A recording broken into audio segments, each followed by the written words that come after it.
A couple of announcements. This Sunday is an all-day sitting at Open Sky, and at 2 o'clock there'll be a Jukai ceremony. 6 people in the Sangha taking Bodhisattva lay vows. Everybody is invited, but let us know you're coming so we make sure there's a chair for you and yummy for you afterwards. And then starting October 13th is the annual practice period. We'll send out applications next week. Please, everyone consider joining. It's a wonderful way to deepen our practice, come together as Sangha. Gretchen will be our Shuso. We will be using the ancient Tibetan Lojong slogans to help wake us up and hold us in this wondrous and crazy time on the earth. I guess, having said that, I'll just continue from there. We are for the next month or so turning towards and using as our base and our ground a book by Susan Murphy, who is a Zen teacher in John Tarrant and Aiken Roshi's lineage. So they use koans. That's their practice. We in Soto Zen, koans are our family stories. Zazen is the it's not one or the other, because Aiken Roshi's lineage does Zazen too. But it's fun to play in koans.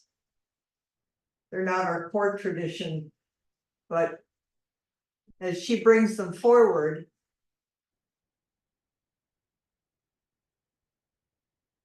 koans are ancient stories based China that help us know how to live, to help us know how to meet this moment, to help us be in not knowing mind and alive. Because a koan can't be answered with your thinking mind. The story is, I've never trained formally in Rinzai, which is a more koan oriented tradition. Norman Fisher talks about you train for a little while with Aiken Roshi and you go in and there's this koan, mu or whatever it is, and you come in and you give your answer. And Aiken Roshi, this is my interpretation of the story. Aiken Roshi rings the bell and says, "Wrong!" You run out. Then the next person runs in and you give your answer, "Wrong!" You just do this for a whole long time until presumably you kind of stop trying in the same way. And there's something intimate that arises out of not knowing. That's a response that and then you're given the next koan. Wrong. But it's a little bit like life. I mean, life is our koan. Is if you think you know the answer and what is going on, that's really, I am so happy for you. And there's great Suzuki Roshi story about as I remember it, is that with his teacher had a revered guest, and Suzuki Roshi was supposed to bring in a tray of treats or something, and he kept, like, every time it was wrong, it was the wrong door, it was the wrong this, it was the wrong that, and he finally like came in and he brought him the tray and he served the person, and it was just like there's something harmonious and beautiful that just everything was in its place and smooth and unfolding. So then Suzuki Roshi the next day had the same guest or another guest or whatever it was, and Suzuki Roshi tried to do the same thing because he thought he had it all together. It's like finally figured it out. But it was a completely different day. The light was different, the treats were different, and so not knowing to know, to think you know something that the koan says, the koan says is arrogance. Up in your head. We figured it out. Good for you. But just know. To not know, in the sense of not what we're talking about as alive not knowing, but to not know is just denial, or I don't know, or that's not it either. The only thing that we can really know is just meeting this moment as it is. And of course, we're informed by everything we know. This is not like, please be stupid. This is not what we're talking about here. Take everything that you know, bring it to this moment, and then show up. And meet the moment, meet the person, meet what is asked of here. So Susan Murphy wrote this book. She describes it this way. 6 months of uncontrollable firestorms that slowly devoured the forest of the eastern coast of Australia in 2019 and 2020. She's Australian. We in Sonoma County know about fires. We also know we're going into fire season. The urgency of this book was ignited by those monster fires. And then she says, as she's finishing the book, now they're in a period of, or at least when she was finishing it in 2020, the rain that finally extinguished the fires in early 2020 were just deluges, historic. You know, everything was flooded and the soil wasn't holding, and I mean, we all know about this.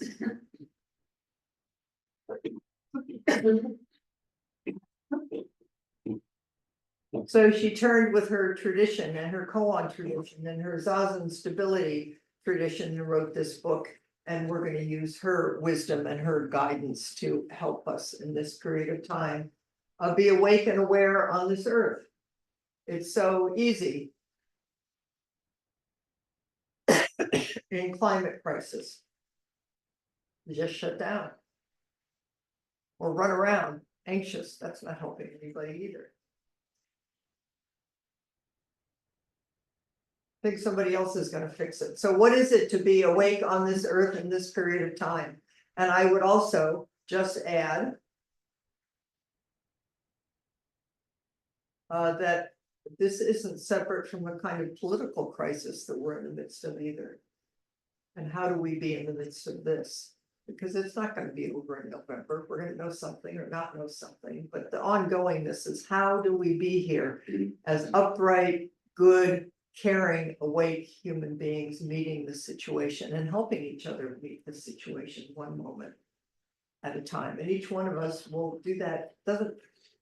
It's gonna look different through each person. But if each person truly is, it's what we'll be doing on Sunday, is affirming living by a deep vow, in whatever way it sits in your heart and mind.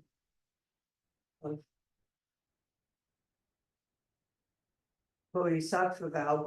Bodhisattvas know that they are not separate human beings. I am a separate human being. I am me. Let's not skip that. You can't skip this conditioned body, heart, mind. But where does my body begin and end? And because I know I'm forgetful, and because I know that my body interbees with everything and everyone, I want to practice to wake up to this and to live this. Yes, I will. Yes, I will. And paying attention to our planet Earth.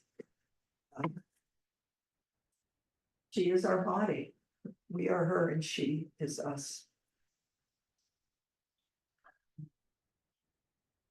So moving from there, I want to say we respectfully acknowledge that we are on the traditional territory of the Coast Miwok and Southern Pomo peoples of the Federated Indians of Great Rancheria, and that we offer our gratitude to them and their descendants for their care for and teachings about our earth and our relations, and we honor those teachings.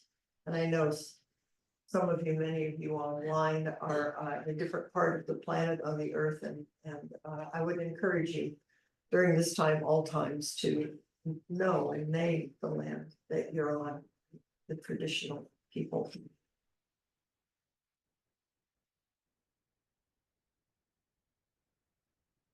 So the core koan that Susan Murphy brings forward. Want to hear it? You just say yes. No. Yes. Oh. Is okay, here we are. Medicine and sickness heal each other. The whole earth is medicine. Then what is this self? The whole medicine and sickness heal each other. The whole earth is medicine. Then what is this self? We have everything we need. We're not going to cut any part of it out, but how do we be here in this amazing, boundless, flowing, alive, ever-changing, dynamic reality? The isness, the emptiness.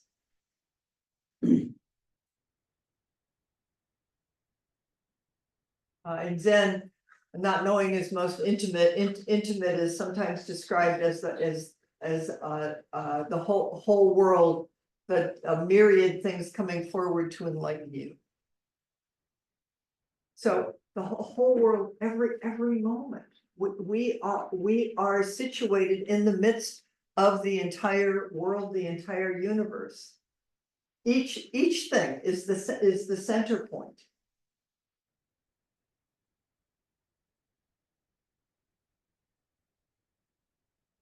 And it's so dynamic. We can't possibly rock it with our thinking minds or nail it down. And we are in a finite human body. And the world is asking us to be here, please.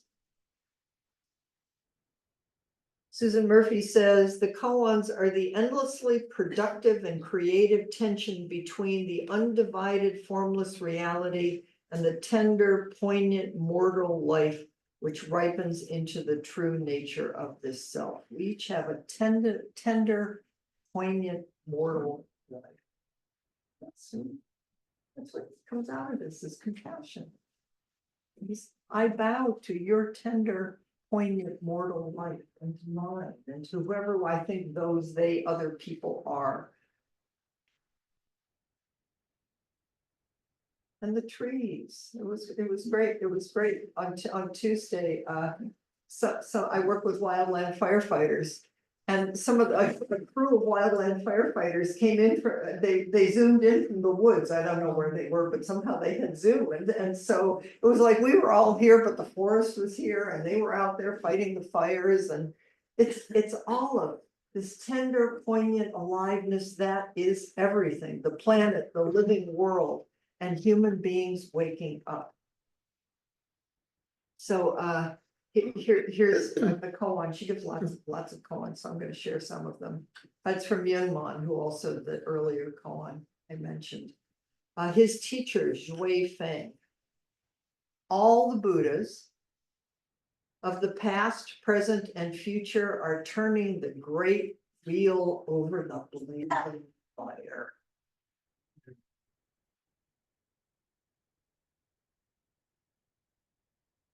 And then it gets turned around. And the blazing fire is expounding the Dharma to all the Buddhas of the 3 times. And they are standing on the ground and listening. So let's just take this apart for a minute. So we are told in the teachings, in the early Pali teachings, that this human world is samsara. That it's a world on fire. It's a world on fire with passion and greed and aversion and delusion.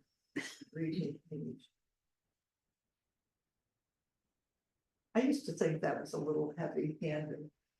Now, having lived a few years, I think. I mean, you can watch the passions, you can feel them in yourself. And she's calling the fire of awakeness, of energy, of alive, of emptiness, we sometimes call it that, formlessness, boundlessness, is a fire that runs through all things, burning up difference.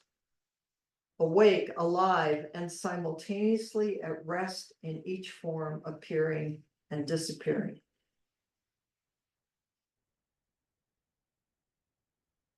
So if we think the world is on fire with delusion, greed, hate, and delusion, that somehow puts the fire out there. What if the fire, what if there's that burning ember coal alive? That is each thing.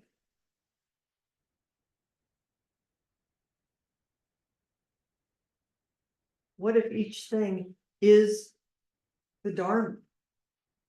Everything is the Dharma, and the Buddhas and ancestors and bodhisattvas,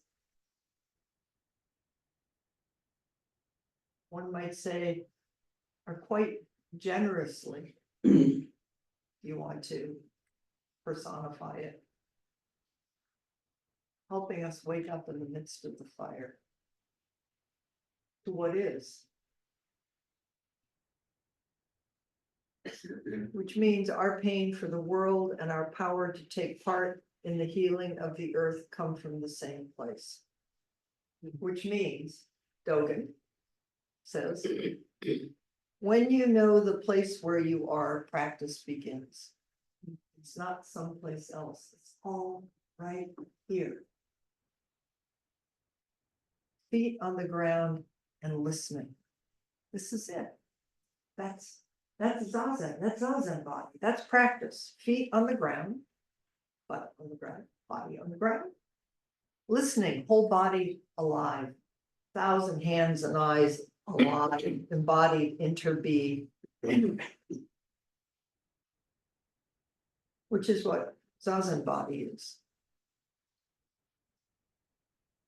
Just sit down in the midst of everything. Great wonder and curiosity.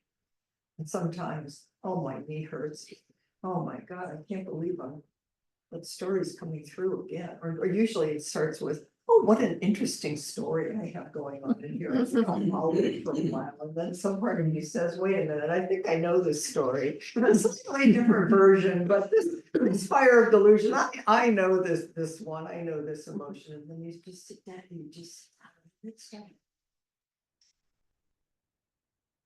So she talks about, and I really like this language, the darkening of this mind. The darkness of, oh my God, the darkness of, all these awful things, or, all the things that we think and we dread. But there's a different kind of darkness, that of the mind relaxing in a state of active not knowing. In this fertile darkness, the search for how to respond can grow more sure-footed, agile, and in sync with events rather than pitted against them. Don't fight the darkness. Sit down and wake. Not knowing is like leaning back against the tree that is always there. That's what Zazen is. Older than any forest. Or as Dogen puts it, taking the backward step that turns your light inward to illuminate yourself. Slightly different translation, but take the backward step. Lean. I notice when I'm leaning forward. I think I got it. I think if I try hard enough, I'll get it. I notice when I'm leaning back, oh my God, I think I gotta get out of here. But if I can just find this tree, like this ancient tree, body, spine, alive, and sit here, then we see what arises. This moment and the next moment and the next moment. Not knowing, introspection and self-inquiry as in what is this self moves us into intimacy with who this is and what is happening. So the question then becomes over and over again, what is this self? Who do you think you are? We did a little of that on Tuesday. What is this? Who are you? What's really happening here?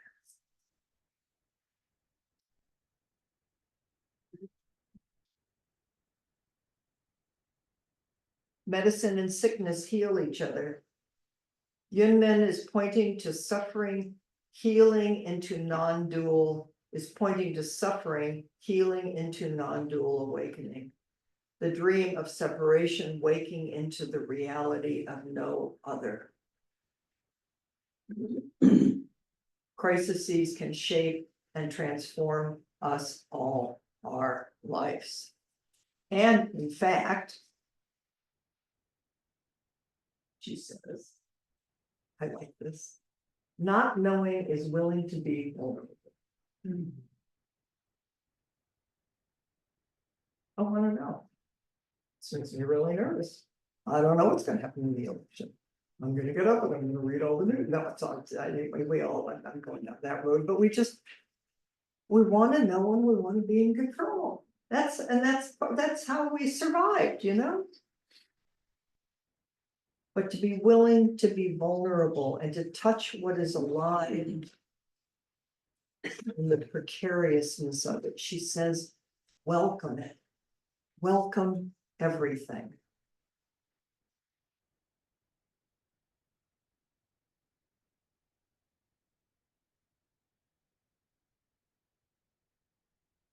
A monk came to Zhao asking, when times of great difficulty come to visit us, how should we meet them? Zhao said, welcome. Welcome is that vulnerable resilience, speaking and listening, being curious and willing to meet precariousness and the fear that it may arouse. The infinitely riskier choice is to live oblivious to what is happening, clinging to groundless expectations and living in conjecture. Welcome does not instruct us in how to act in a crisis. It just says to dare to directly greet what is. It takes the part of the timeless host that welcomes us as brief guests on the earth, ready to offer some help. The welcoming mind shares the fire of emptiness that runs through all things. It's the radical acceptance that turns the oncoming rush of circumstances into the way through. You are welcome here. Holds even painful states equal and unobjectionable. Roof creaking, bird call, warmth, the weight of your body, the energy of your hands, the rising and falling of breath, each thing is evenly welcomed. Thus you are welcomed exactly as you welcome, making the wondrous, reckless move that is our sole refuge in every time and place. Welcome sidesteps difficult and discovers something more interesting than fear. Isn't that nice? Even says it's kind of reckless, but it's grounded, stable, alive, reckless. Okay, just a couple more things.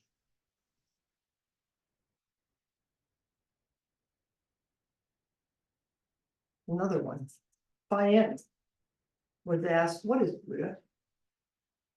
What is Buddha? What is Buddha? I don't know what he said. He says, first, I want you to practice it. And second, I want you to practice it.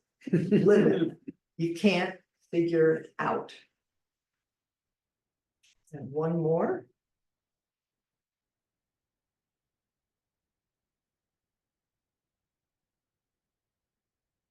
Respond according to the emerging needs of the moment, complete with the moment. Such a willing disposition towards reality refuses all fixed agendas. When Zhao was old, somewhere between 80 and 120 years of age, he was asked, what is your intention? What are you doing here? What have you figured out after all this time? Do I know what he said? He said, it has no method. Just practice. That's Dogen's continuous practice. Just show up moment after moment, meet the moment. Welcome. To save the earth, just risk at last belonging to it and being complete with it.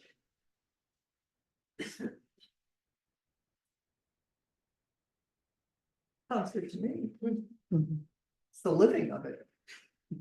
That's why we sit zazen, to come home, to remember. That everything is alive and the 10,000 things are coming forward to enlighten us. We don't have to fight it, just have to welcome it, greet it, choose uncertainty. It even says praise it. Like, oh, thank you very much, Dave. Look at all the wondrous things you brought me. And we also study for our sakes and everybody else's. The part of us that just says no. It's too hard. And then we just take a breath and we take the backward step. Then we come to Sangha and we encourage each other and we forget and we remember.